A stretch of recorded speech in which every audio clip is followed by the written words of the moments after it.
BCom part second के सभी विद्यार्थियों का एक बार फिर से बहुत बहुत स्वागत।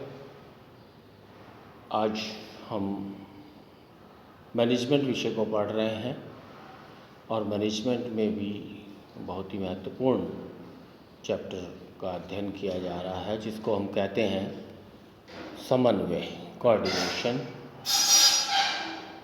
यह नाम आपके लिए कोई नया नहीं है। जब हम हॉकी की कमेंट्री सुनते थे तो उसमें भी इस शब्द का उपयोग बहुत आयत से किया जाता था और बहुत अच्छा लगता था इस शब्द का जब उपयोग होता था कमेंटेटर्स के द्वारा। और यही कहा जाता था कि बॉल को ड्रिबलिंग करते हुए आगे ले जाया जा रहा है, एक व्यक्ति से दूसरे व्यक्ति को, दूसरे व्यक्ति से तीसरे को और तीसरे से पुनः पहले व्यक्ति को पास दिया जा रहा है, लेकिन दूसरा व्यक्ति बीच में संपर्क में नहीं आया और गोल होने से रह गया। इसका तात्पर्य यह हुआ कि कहीं ना कहीं समन्वय की कमी रही है। यहाँ यूज हुआ समन्वय शब्द, यानी कि तालमेल। समन्वय का मतलब साधनों, प्राविधियों, प्रक्रियाओं, विभागों, उपविभागों सभी में तालमेल स्थापित करना है। और यह बात भी मैं आपको स्पष्ट करना चाहता हूँ कि समन्वय करना पड़ता है। समन्वय अपने आप स्थापित नहीं होता। लेकिन पहले मैं आपको समन्वय की एक निष्कर्षीय परिभाषा शेयर करना चाह रहा हूँ, आपको बताना चाह रहा हूँ कि समन्वय एक ऐसी प्रक्रिया है जिसके अंतर्गत संस्था के विभिन्न विभागों, उपविभागों में कार्यरत व्यक्तियों के कार्यों एवं प्रयासों में समरूपता या संयोजन स्थापित करने का प्रयास किया जाता है, जिससे कि अधिकतम कुशलता के साथ उद्देश्यों को प्राप्त किया जा सके। इसका तात्पर्य स्पष्ट है कि समन्वय व्यक्तियों, विभागों, उपविभागों, साधनों, प्राविधियों और प्रक्रियाओं में तालमेल स्थापित करना है और यह करना पड़ता है, यह अब स्वतः स्थापित नहीं होता है।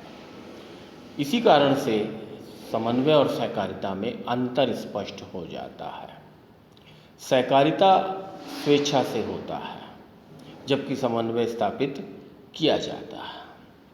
सहकारिता में एक व्यक्ति दूसरे व्यक्ति के साथ अपने प्रयासों को स्वतः जोड़ता है, लेकिन समन्वय अधिकारियों द्वारा विभिन्न साधनों, प्राविधियों और प्रक्रियाओं में स्थापित किया जाता है।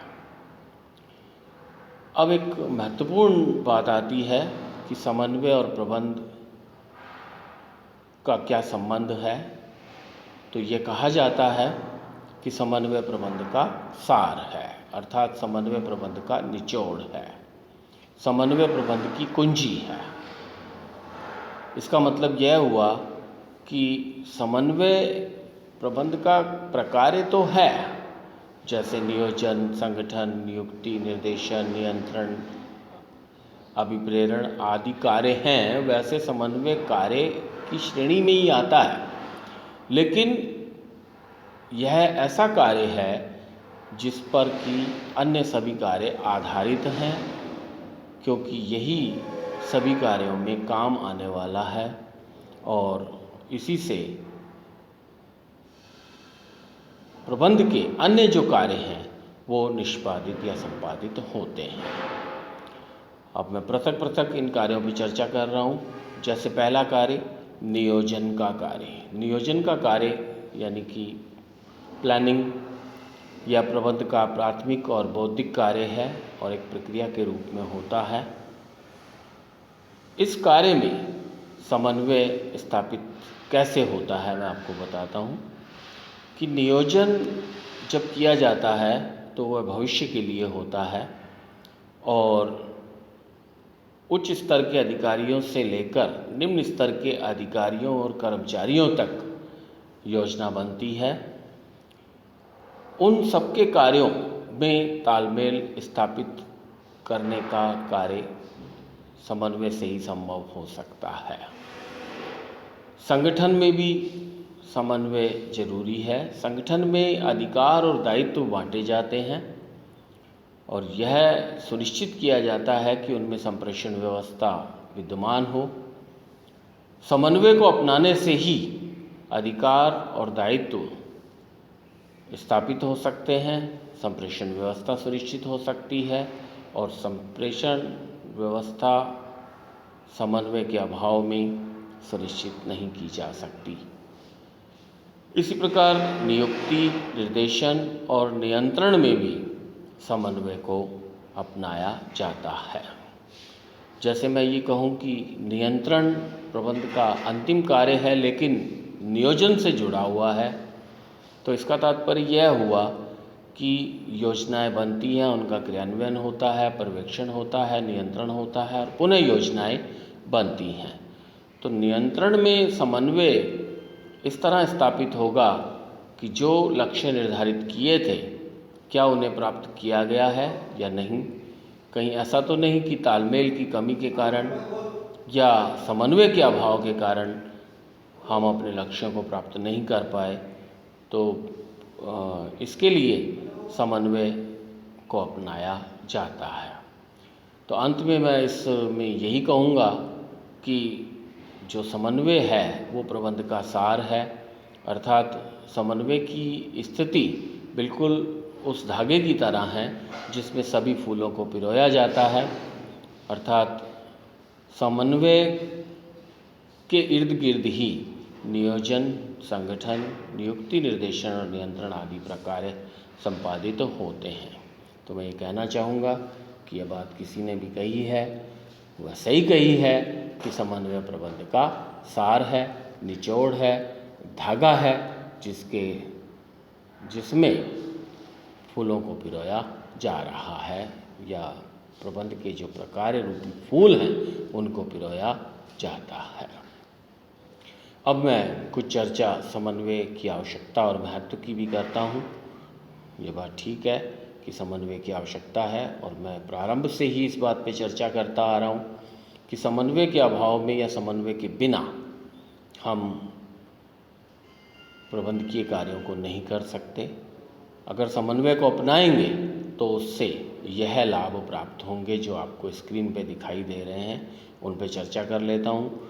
पहली बात, कुल प्राप्ति में वृद्धि, अर्थात समन्वय को अपनाने से जो टोटल आउटपुट है या जो रिजल्ट है वो प्राप्त होगा और वो प्राप्ति नहीं होगा बल्कि बढ़ता हुआ होगा।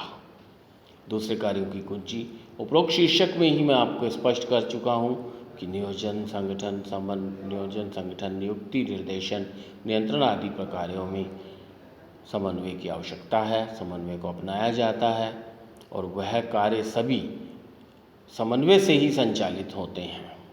विवादों को सुलझाना, समन्वय को अपनाने से या तो व्यक्तियों में विवाद उत्पन्न नहीं होगा और यदि हो भी जाता है तो वह विवाद सुलझ जाएगा आसानी से।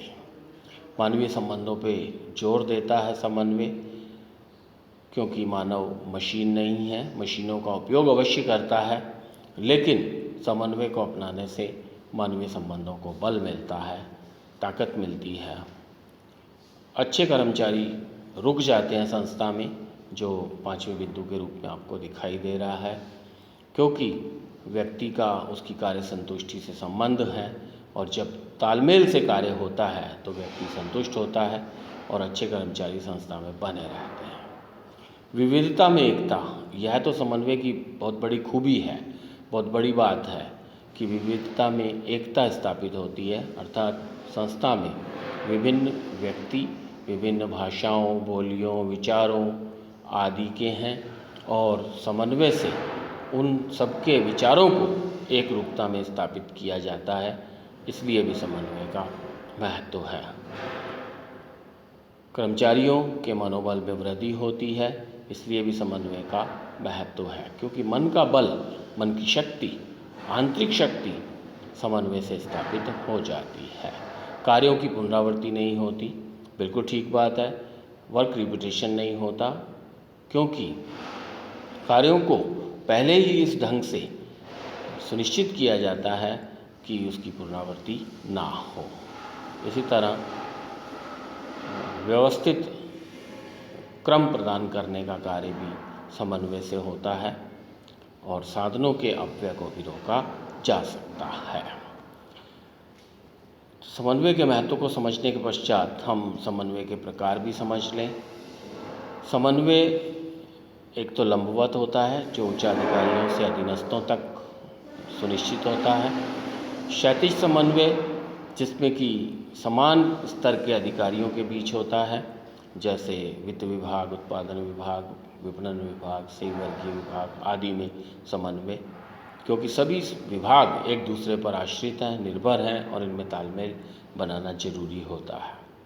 इसी प्रकार कार्यविधिक तथा सारवान समन्वय, अर्थात जब निष्कर्षीय समन्वय हो तो वह सारवान है और जब व्यक्तियों के विभिन्न अधिकारों और कर्तव्यों के बीच समन्वय स्थापित किया जाता है तो वह कार्यविधिक समन्वय कहलाता है।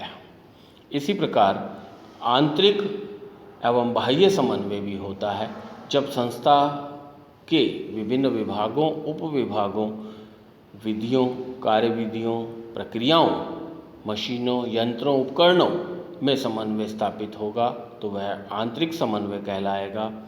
और यहाँ मैं यह कहना चाहूँगा कि बाह्य समन्वय तब होता है जब हम बाह्य व्यक्तियों के साथ समन्वय या तालमेल स्थापित करते हैं, क्योंकि कोई भी संस्था अपने स्वयं के संसाधनों पर ही निर्भर नहीं है, उसे बाह्य लोगों से भी तालमेल बनाना होता है।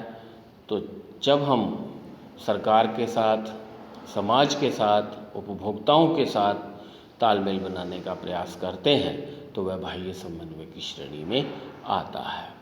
मेरे विचार से आज जो मुझे आपको समन्वय को इंट्रोड्यूस किया, उसका सार बताया, उसकी आवश्यकता और महत्व को स्पष्ट किया और उनके प्रकार भी चर्चा में दिए, तो सब आपको स्पष्ट हो गया होगा।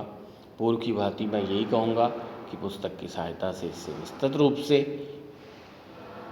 तैयार करें, जिससे कि यह आपको परीक्षा के लिए उपयोगी हो सके। मैं ये कहना चाहूँगा कि अधिकांशतः परीक्षा में यह प्रश्न पूछा जाता है कि समन्वय प्रबंध का सार है, विवेचना कीजिए तथा इसके महत्व को बताइए।